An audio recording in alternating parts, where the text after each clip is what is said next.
Muy buenos días, buenas tardes, buenas noches, según el tiempo en el que estén viendo este video.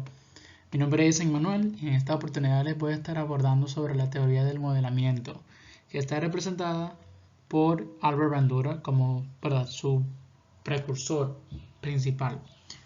Esta teoría es una crítica al modelo freudiano sobre la personalidad y también a los pensamientos o, o argumentos de Skinner con respecto al aprendizaje. Y vamos a ver más adelante el nombre también alterno que recibe a esta teoría y cuál es su principal característica o características que definen, que hacen que esto sea realmente una teoría completa en cuanto al aprendizaje. Tenemos a Albert Bandura. Dice que el enfoque de Bandura es una teoría del aprendizaje que investiga cómo se forma y se modifica la conducta en un contexto social. En otras palabras, Albert Bandura considera de que el aprendizaje se da a través de las relaciones sociales, a través de los demás. Nuestro comportamiento se forma y se desarrolla a través de estas relaciones. La teoría también se llama aprendizaje por observación. O sea, aparte de teoría del modelamiento, se puede llamar aprendizaje por observación, aprendizaje social o aprendizaje vicario. En este caso son formas que diversos autores se refieren a la misma perspectiva sobre el aprendizaje y la conducta. Este nombre subraya que observar la conducta ajena, o sea, de los demás, y sus consecuencias, ya sean positivas o negativas, es muy importante para el proceso del aprendizaje. O sea, que las personas observamos a los demás y las consecuencias de las conductas que los demás les atraen, o sea, si las consecuencias son positivas o negativas, eso va a influir en si más para atrás imitamos, porque ese es el proceso, eso es lo que trata la teoría. Las personas observamos la conducta que nos rodean y sus consecuencias e imitamos dichas conductas. Vemos que los niños siempre imitan todo lo que ven a su paso. Por eso es que tenemos que tener un comportamiento bastante cuidadoso cuando estamos con niños. Observamos la conducta de otros y sus consecuencias. La teoría de Bandura se caracteriza por su interés en el aprendizaje por observación o ejemplo y no siempre por medio del reforzamiento directo. Y esta es una de las principales críticas de este modelo con respecto a los demás.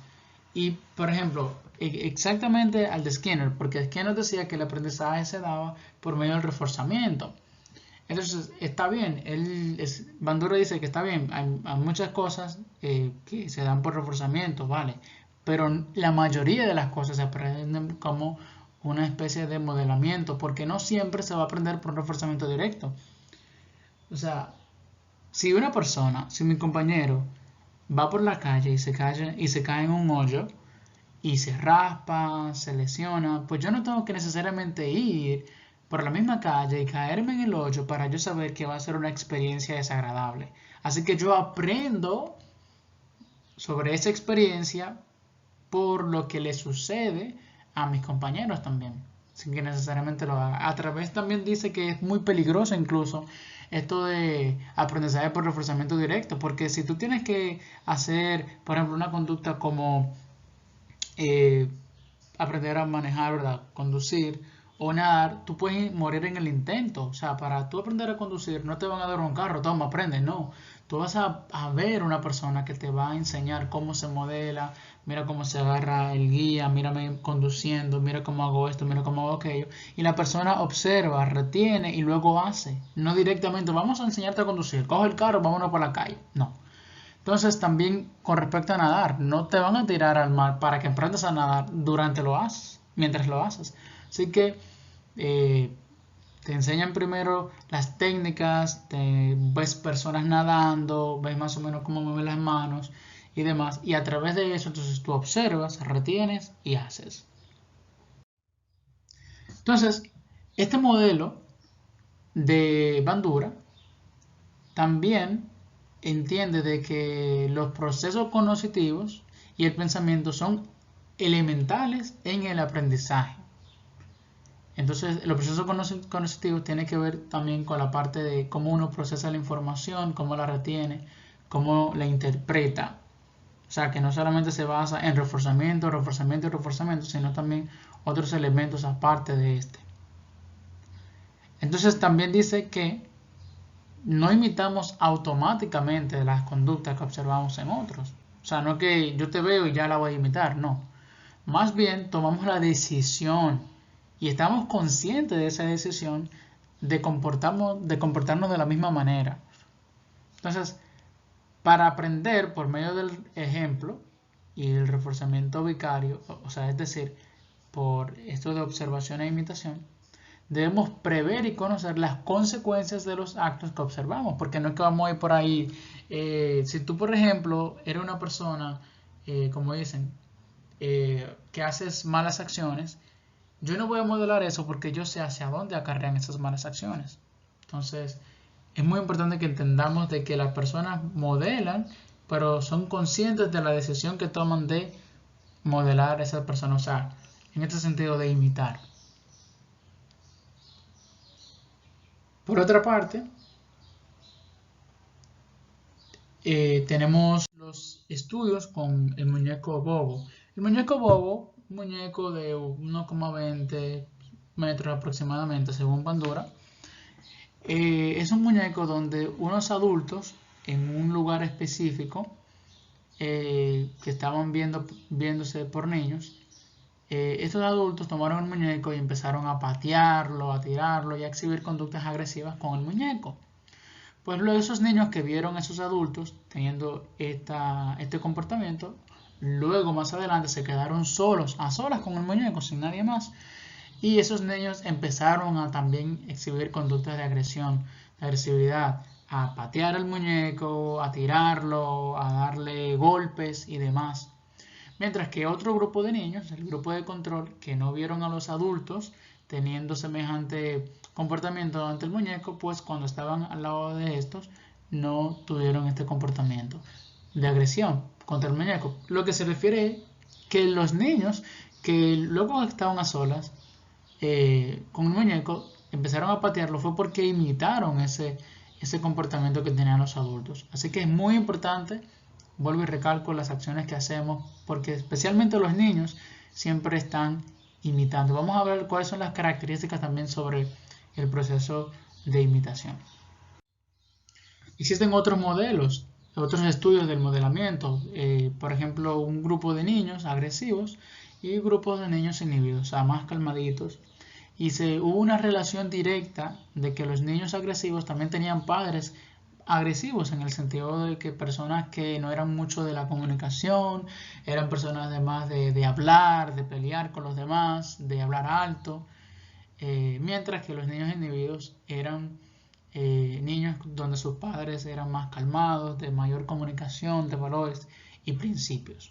Así que los niños obviamente imitaban a esa parte de los padres. Ejemplo, si mi padre es un catedrático, una persona de mucho trabajo, de universidad, de un temperamento, ¿verdad?, bastante agradable, en el sentido de que no es una persona que se altera muy fácil con las adversidades de la vida, pues probablemente yo vea que eso le trae pues una determinada distinción ante la sociedad e importancia. La persona dice, no, el señor fulano. Entonces, como yo veo que eso le trae consecuencias positivas, pues hay mayores probabilidades de que yo imite a mi padre. Entonces, hay características. O sea, Bandura y sus colegas investigaron 3 factores que incluyen en el modelamiento, porque no es que vamos a ir a imitar a todo el mundo que se nos presenta, no. Obviamente, como dije con anterioridad, las personas están en entera conciencia al momento de elegir cuáles conductas van a imitar y cuáles no. Así que Las características del modelo es que tengan algún tipo de parecido.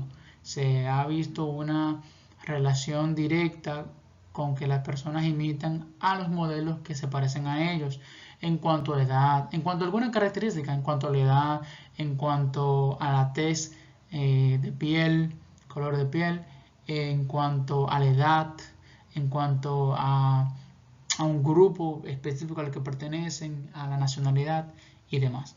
También las características del observador se refiere a que la persona que esté viendo, que está observando, ¿verdad?, a su modelo, también si esa persona es muy insegura, una persona que no se conoce bastante bien, entonces es más probable que esté imitando más a todos los ejemplos que ve de conducta que las personas que ya tienen un criterio definido sobre su comportamiento y de la forma como ellos son y les gustan ser. Ejemplo, si yo ya conozco las reglas de mi empresa, pues yo no voy a estar imitando todos los comportamientos que tengan mis compañeros, porque yo sé cuáles traen consecuencias positivas y cuáles no. Entonces, una persona que llega al trabajo y de momento ve que su compañero llega tarde, como desconoce, de momento es una persona que no tiene bastante seguridad o conocimiento sobre el área, de momento dice, vamos a intentar llegar tarde mañana a ver qué pasa. Entonces, de momento esa persona se ve mucho más influenciada a imitar a ese modelo por el desconocimiento o la inseguridad. Y por último, las consecuencias reforzantes asociadas con la conducta, algo bastante importante, puesto que el hecho de ver que un modelo recibe una recompensa o un castigo para realizar cierta actividad influye en la imitación. O sea, si yo veo que mi modelo le va bien, tiene consecuencias positivas, es más probable que yo lo imite. Así que, por ejemplo, en el caso anterior, donde yo dije que mi padre era un señor catedrático y las personas lo trataban bien, con importancia, entonces posiblemente eso sea una reforzante, ¿verdad?, que yo vea asociada a esa conducta de, pues, de estudiar y de dedicarme a la parte eh, del estudio del conocimiento. También hay un proceso del aprendizaje, o sea, eso no se da de manera aleatoria, no tiene que haber un orden según Bandura, y dice que primero hay un proceso de atención, tenemos que prestar atención a nuestro modelo, ¿verdad? Identificar las características propias del modelo. Si yo quiero aprender, digamos, a dibujar, pues yo voy a ver cómo la persona toma el lápiz, cuál es la posición que toma, con qué rapidez dibuja. Eso tiene que ver con la atención, proceso de recolección de información. Luego hay un segundo proceso que es el proceso de retención, o sea, esas características, esas propiedades que yo vi al principio en mi modelo, pues yo tengo que retenerlas, tengo que de alguna forma en mi mente almacenarlas y representarlas simbólicamente para luego recordarlas. Para luego hay un tercer proceso que se llama proceso reproductor motor. ¿Qué significa? Prácticas. O sea, reproducir eso que yo vi. Ya lo vi como él pinta, y vi cómo toma la mano, la posición que toma, y las estrategias que utiliza en la mano, cómo que la mueve. Ya guardé esa información, ahora voy a hacerlo como él, ¿vale? Y por último, el proceso motivacional. Obviamente, por mucha atención que presentemos y por bien que retengamos una conducta observada, o por grande que sea nuestra habilidad haciéndola, si no existe un incentivo o motivación, pues tenemos menos probabilidades de seguir emitiendo o imitando ese modelo. O sea, cuando tenemos estímulos, podemos traducir la observación más rápido en acción. Así que básicamente, si yo hago una conducta, si yo veo que mi compañero en el trabajo está haciendo una métrica que a mí me cuesta lograr y yo empiezo a imitar lo que él hace y veo que eso que me están pagando más dinero ahora por las bonificaciones, pues yo voy a tener mayor probabilidad de seguir imitando a ese modelo.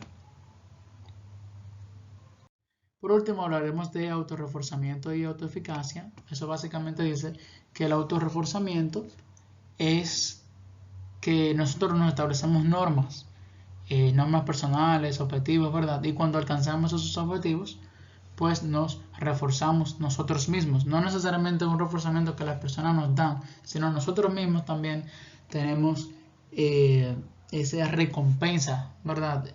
Personal, que puede ser en forma de orgullo, satisfacción, ¿verdad? Que tenemos con respecto a un trabajo que lo hice bien, muy bien, pero también podemos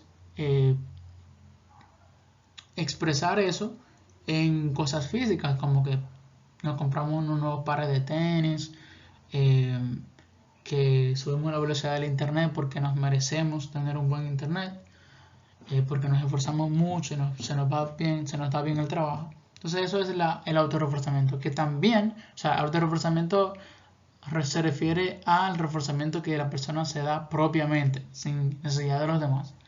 Pero también la autoeficacia. Y la autoeficacia es que normalmente cuando nosotros nos planteamos metas, objetivos, propósitos y los cumplimos, entonces eso tiene que ver con el desempeño de nosotros, que normalmente es adecuado. Se refiere a los sentimientos de adecuación, eficacia o eficiencia y competencia al lidiar con la vida.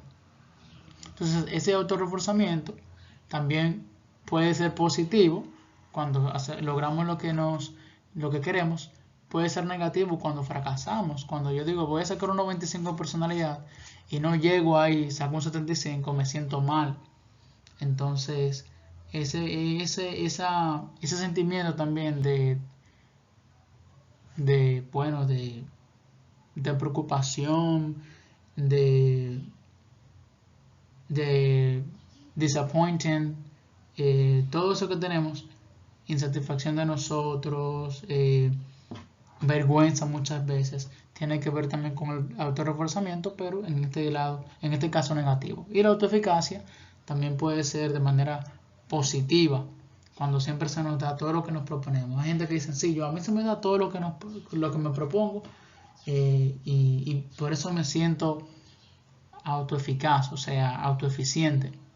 Eso tiene que ver con la parte también de la remuneración propia, que puede ser física, pero también puede ser cognitiva. Bueno, con esto entonces dejo a mi compañera que le va a seguir hablando sobre los planteamientos de este hermoso modelo sobre la conducta y el aprendizaje. Muchas gracias.